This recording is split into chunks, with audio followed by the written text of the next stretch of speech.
I was thinking today in this video we'll just do the animals, so there won't be a lot of talking. There'll be a lot of some footage of animals that I've taken around the farm here in the last couple months. So I've been saving those up to compile into a video, so that's what today's video is going to be. Cows, sheep, chickens, the goat, dogs, cats, turkeys, everything we got.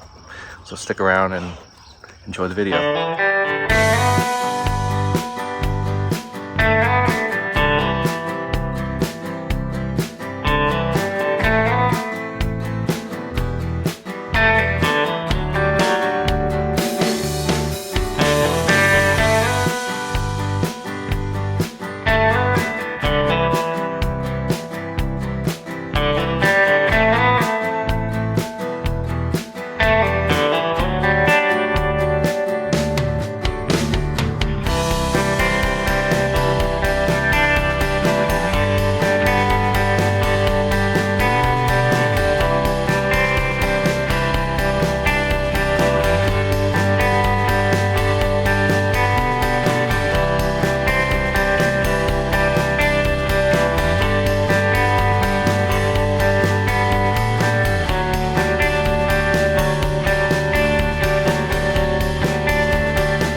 Some people will use these posts right here, and these are a lot of times attractive because of the price point on them. They're usually a lot cheaper than these T-posts, but these T-posts are a lot stronger, and I happen to have a bunch of these given to me, a considerable amount, and I'm down here on my very last pasture, and what I had done is I'd run out of T-posts when I originally fenced this in, so they're about 20 feet apart.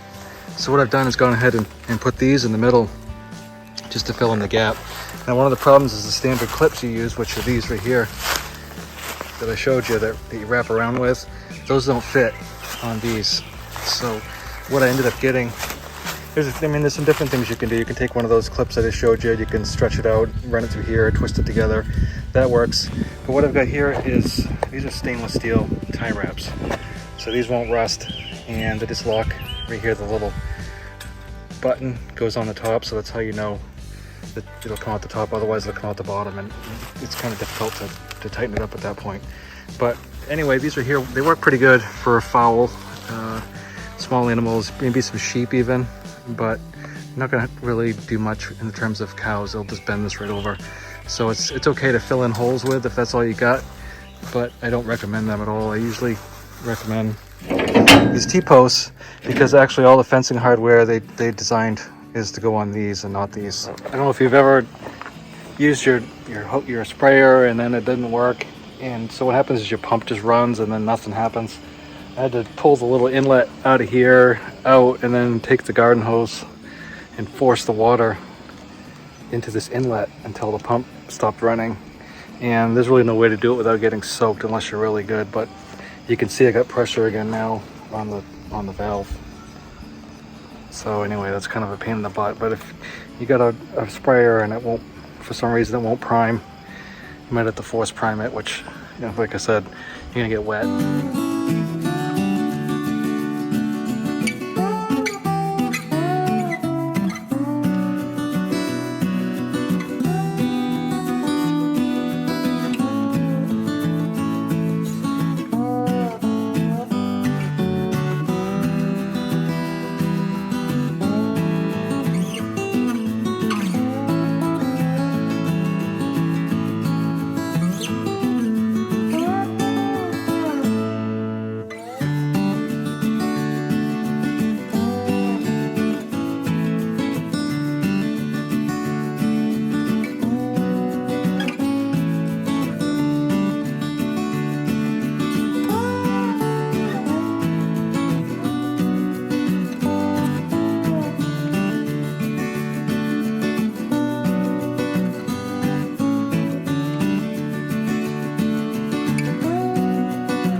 fence posts from Premier One. I only got 5. I wanted to try them out, and these are the same fiberglass ones that I used to use for the most part. And you gotta want to be careful with these fiberglass posts once they get kind of old, because they splinter, and if you run your hand down it, it's not going to feel very good. So unless they're brand new, you want to really probably have gloves. These have a step in on them, which I thought was kind of neat. And then they call it a harp clip. And some people have sheep, they say that they respect electric fence, but I've never experienced a sheep here of any breed that respected an electric fence whatsoever. Some people I've heard say they actually cull their sheep for sheep that stay inside the pasture, and that's interesting. I didn't know that was a trait that you could really breed. I thought it was just kind of a learned behavior, but I may be wrong. So you have to put the harp one up, obviously. So they say put it at an angle like this and then twist.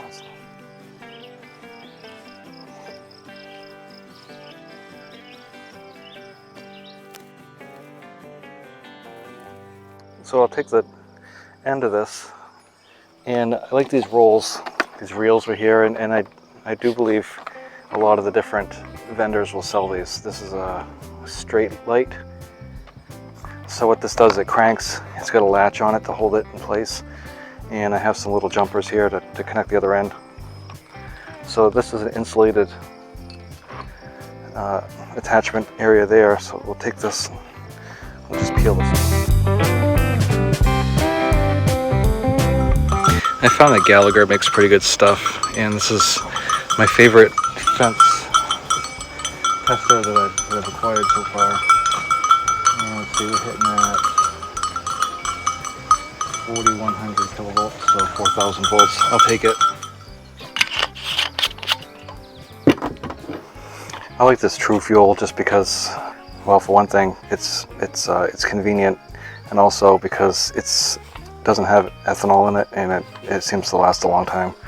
I know you can buy ethanol free gas in some places around here, but you kind of have to hunt. I'd say I mostly use it for convenience, and it's pre-mixed. I don't have to buy the add-in oil. I don't have to have another gas can full of fuel that I have to mark separate. I usually keep a rag in here, that way it keeps the dirt out.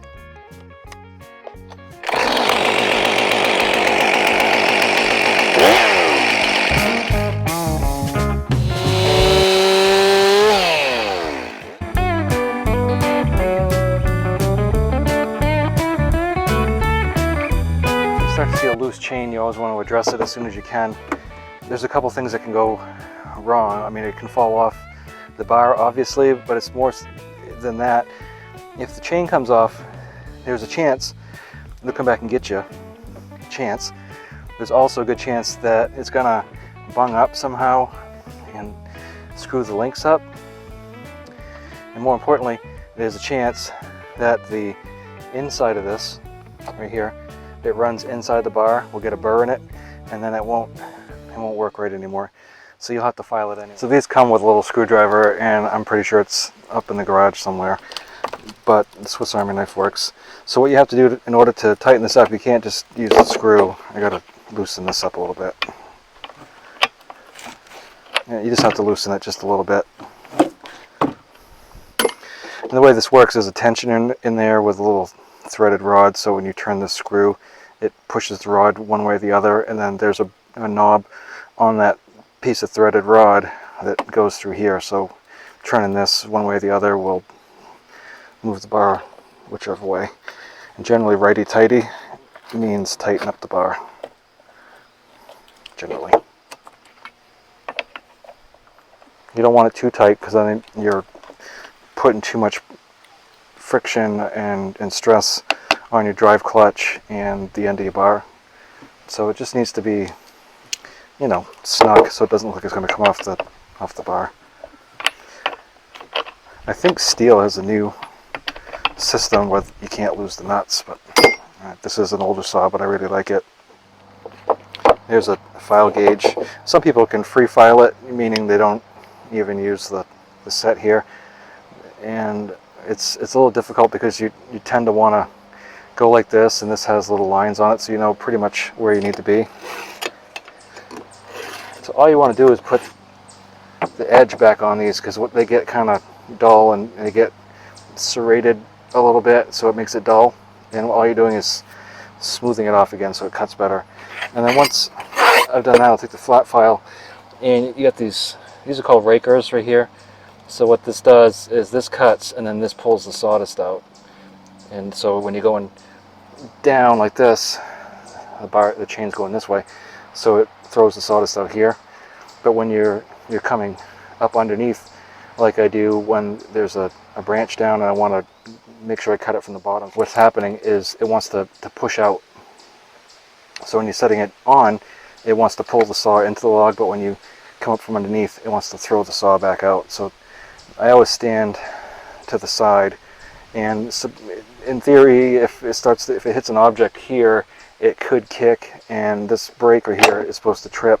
So if your hand's on here and it kicks up, your knuckle's supposed to hit that and stop the blade from turning, the chain from turning, before it cuts your head in half. So if you want to trust your life to a piece of plastic, go ahead, but I always stand off to the side and make sure that if it does kick or come back out, it's not going to come anywhere near me. The biggest problem people have is, or that I've noticed, is you don't have good footing, and so you slip. Or you're trying to cut a tree down and they don't clear around the tree, so they've got a bunch of brush and stuff, and then they can't get out of the way. And if you are not comfortable cutting down trees, I wouldn't do it. Would not do it. There's too many things that can go wrong, and I've cut enough trees, so I can make a tree go within probably 30 degrees of where I want it to go. So I mean, I wouldn't go cut it next to somebody's house. But if it's tipping a little bit, I can take the tractor and use the forks and kind of guide it a little bit, but you want to be careful of that, because I've seen instances of people using a tractor to push, and the tree comes up underneath the tractor and does damage.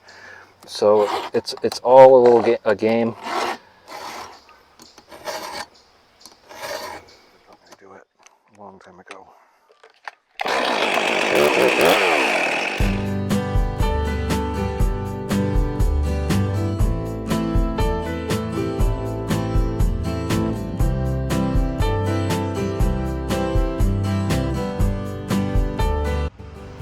If you were to take say a college course, or even maybe not a college course, but just a regular chainsaw safety course, if you were going to take more than, like, I guess, one step away from what you were cutting, you had to engage the chain brake. So it's something, if once you get in the habit of it, you'll do it every time. I kind of don't if I'm just going down a log, but if I'm going to walk from, say, here to over there, and I don't want to shut the chainsaw off, which I usually just shut it off, then I'll put the brake on for a second. But it's just a precautionary thing. One other thing people do when they cut trees, and I've seen it here before I moved here, is they cut the notch, but it's not enough of a notch, and so when they start to cut the other side to keep the hinge, what happens is it splits. The tree binds up on the bottom part of the tree, so the triangle isn't big enough. The tree comes over, hits that, and then it splits all the way up the tree. And sometimes if you have a tree that's a big tree and is leaning, and you cut the hinge off, the tree will kick straight back. So that's one thing too that's super dangerous with cutting trees. And you always want to make sure that you cut a deep triangle on your leeward side or your downward side of the tree, and then you start to come across.